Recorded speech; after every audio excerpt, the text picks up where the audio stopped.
Sa video na ito, ipapakita ko sa inyo kung paano mag-setup ng mga indicator para magkaroon kayo ng gabay sa pag-predict ng presyo sa merkado. Kung alam mo na kung paano ito gawin, maghanap na ng mga profile stocks at simulan na ang iyong trading journey. Familiar ka ba sa stock market? Gusto ko sanang ipaalam sa inyo ang isang trading platform na ginagamit ko ngayon, ang Olymp Trade.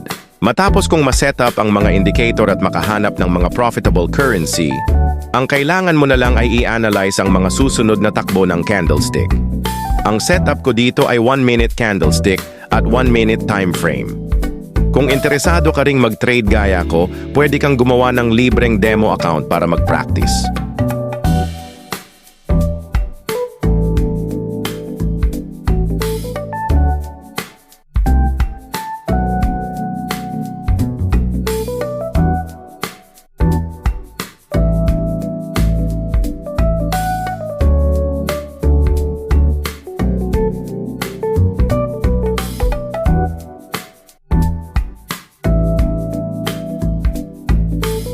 Kapag handa ka na sa tunay na trading, pwede ka nang mag-deposit ng pera para magamit sa pag-trade.